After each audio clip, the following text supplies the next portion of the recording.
In 1906, an Italian economist was asked to do a study, and the study involved going out into his town to see who owned what.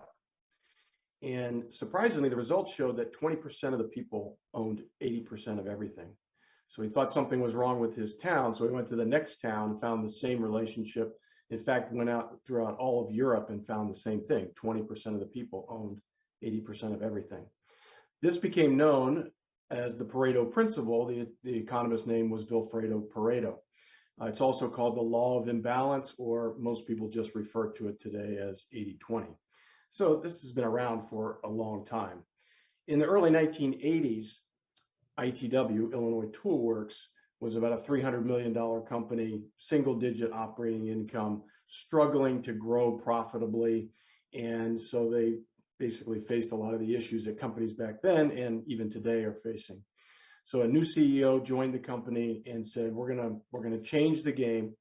We're going to do two things. We're going to take this 80-20 principle and we're going to build it into an operating business model. The second thing is, based on the results of doing 80-20 with the businesses they had and generating more profit, they were going to take those profit dollars and go out and buy companies where 80-20 would work. And the definition of will it work is, can we improve the profitability? And so by doing this over and over again, ITW grew till today. If you look at ITW, they're a $15 billion company, multinational diversified manufacturing company, 15 billion, as I mentioned, making 25% operating income. Return on invested capital is approaching 30%.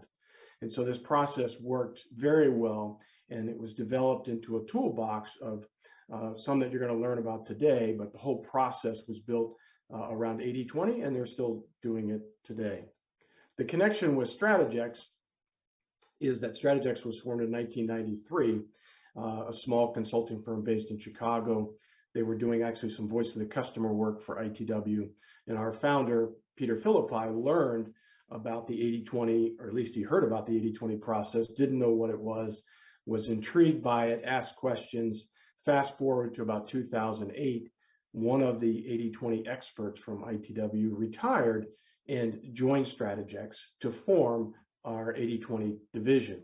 So today we have 12 80-20 experts on staff, and 10 of them actually worked at ITW during this time where the process was being developed and implemented, especially across acquisitions.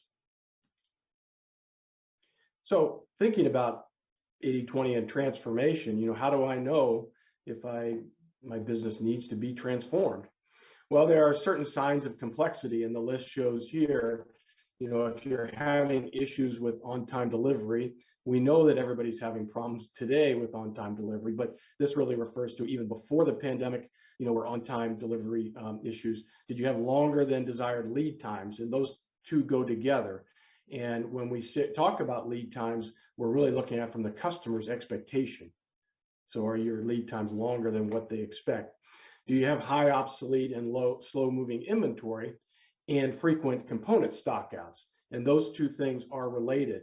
A lot of companies have too much inventory, but it's too much of the wrong things, and they still have stockouts of the most critical items.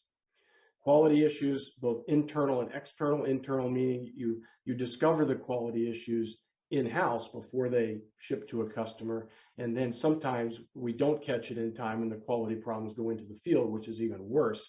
And so that's another sign of complexity. Having a lot of indirect labor in your manufacturing process.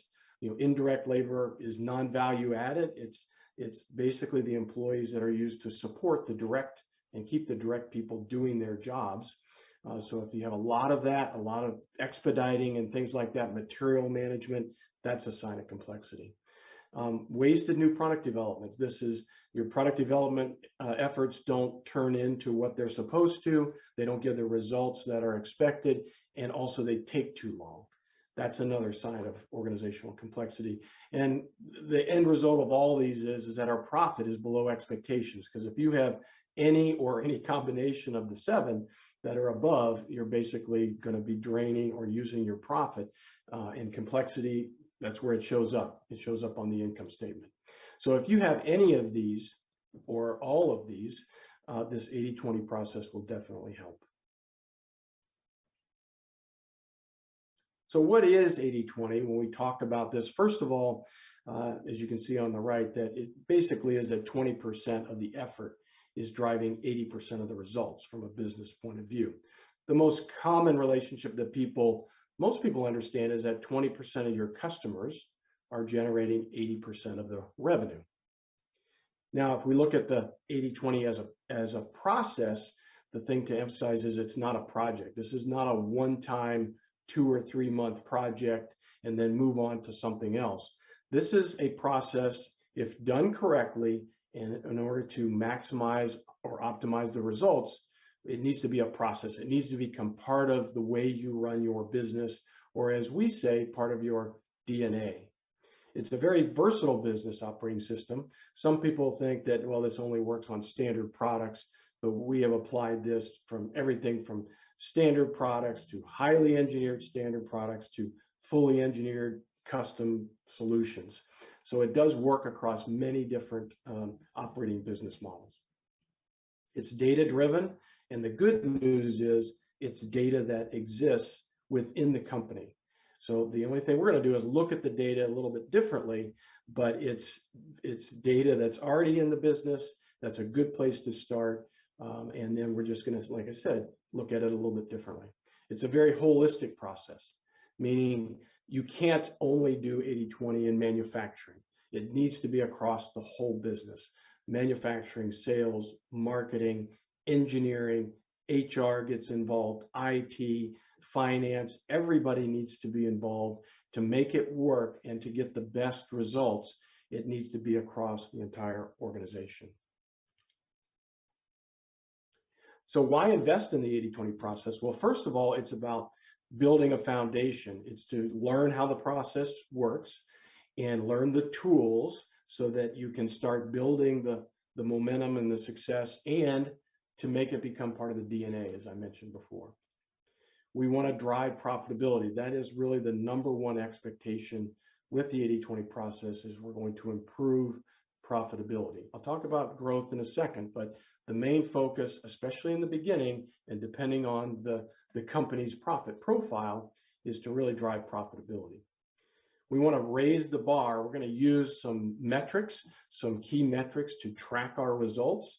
So this process is very results oriented. So we need to set goals, we need to measure the results, and we do have some unique metrics that we use to make sure that we're getting the best results possible. We want to learn and apply. So it's one thing to build the foundation. Now we want to make sure that across the organization, we learn the tools, we apply it to the business, we really build that DNA of applying 80-20, and then start using it across the business and doing it over and over again, which is a really important part, to make it work. Pivot to growth. Once we focus on improving profitability, aligning the overhead with the organization to be more efficient, focusing on what's most important, then we want to pivot to growth. And when we say pivot to growth, it's about profitable growth. We don't want to just add revenue to add revenue. We want to only add revenue when it adds incrementally to the bottom line. And the 80-20 process will help you do that. Then we want to build a long-term strategy. And as you can see, this process basically starts over again. So we want to build a long-term strategy. And the success here is looking at everything through what we call an 80-20 lens, even when it comes to product development, new customer acquisition, new markets. And ultimately, when you get into acquisitions, this is a great process to use in acquisitions. It's really how the process was defined at ITW, was buying companies, applying the 80-20 process, and building that into the company's long-term strategy. The expectations of 80-20, I've listed the first 4 are more of the softer benefits of 80-20, where we definitely want to reduce complexity in the organization. And as I mentioned, that ties directly to profitability. We want to provide focus for the organization. We want everybody to focus on what's most important. This process can free up time, because sometimes there are initiatives that we're working on now that either should be delayed or stopped. and the 80-20 process can help you prioritize what those are. It really empowers the employees because the employees get involved in the process. They understand what's going on. They understand why they're doing things. It can be very empowering, especially for employee development. But in bold, when we think of financial metrics, these are the two main drivers of the success and the expectations that we have for 80-20.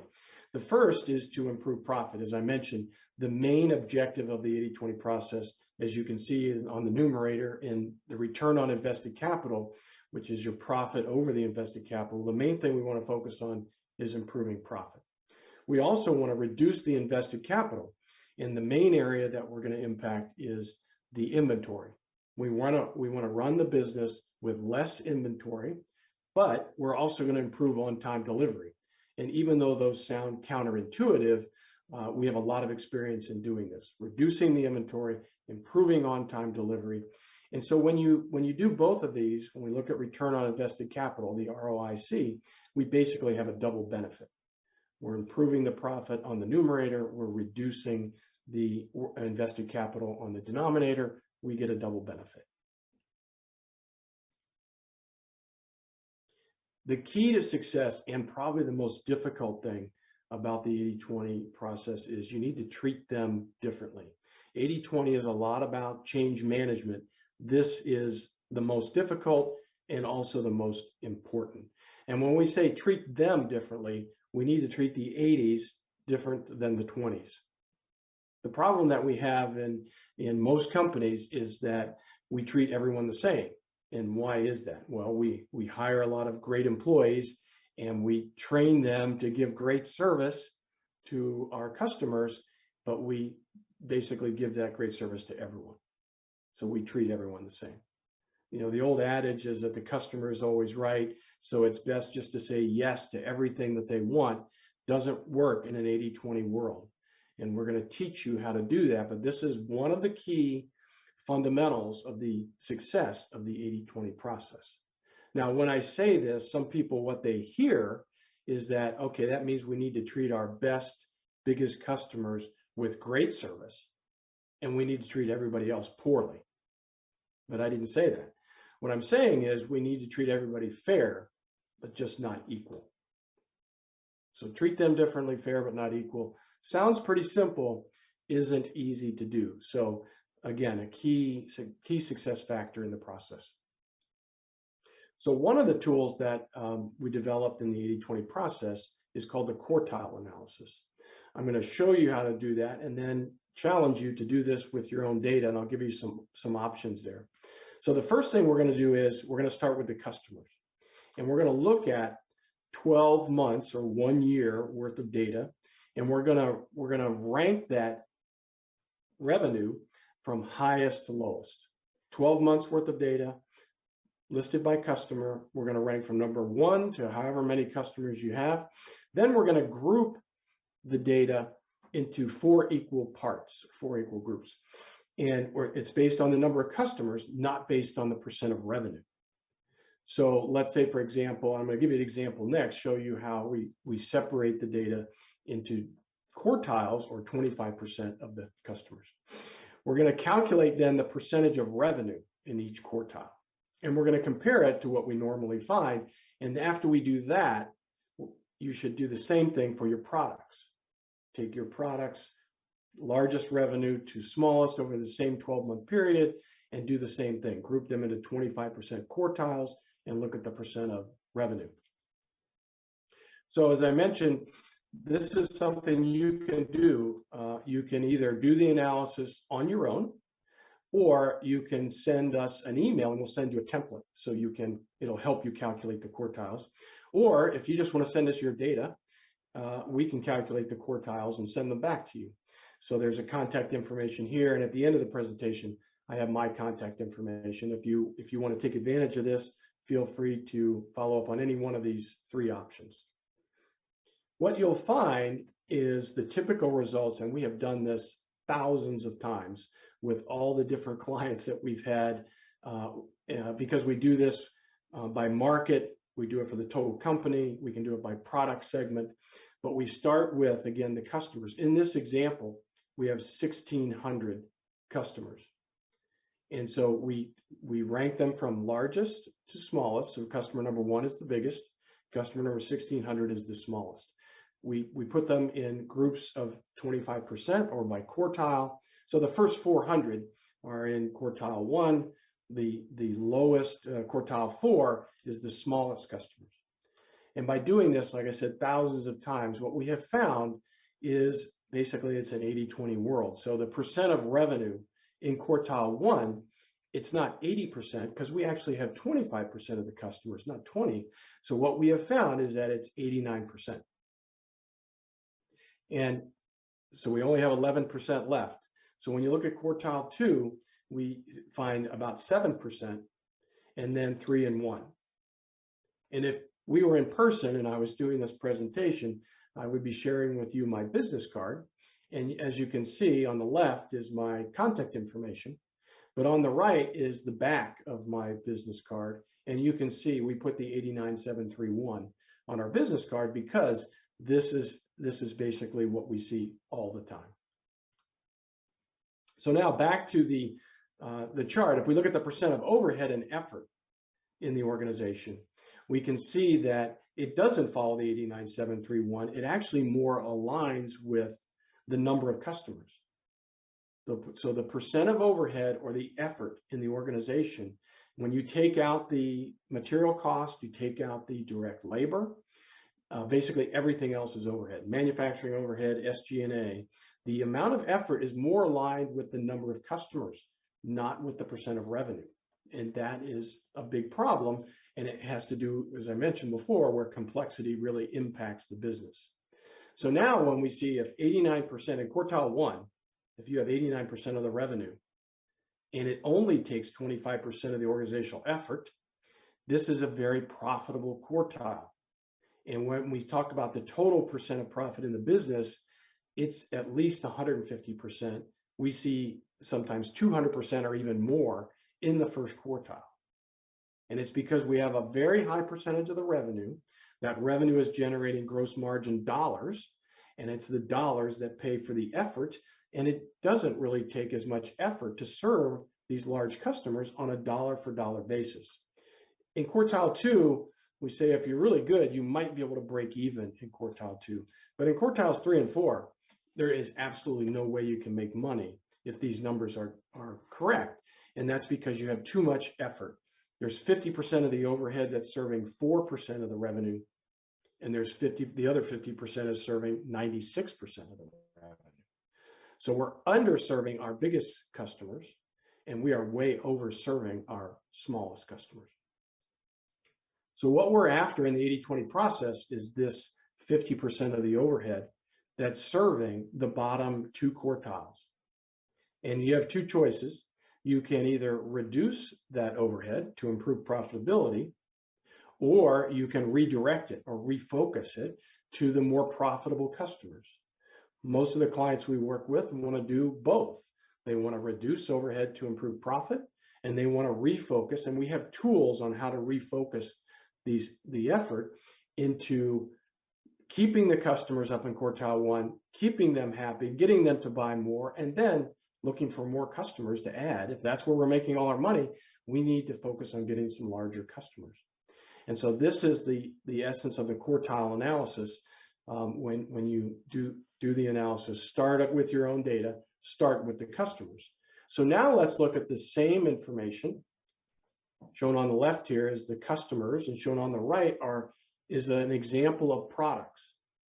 And in this case, there are 2,000 products.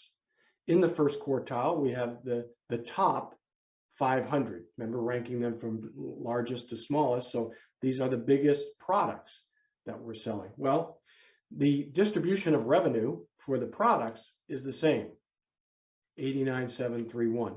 And why is that? It's because we live in an 80-20 world.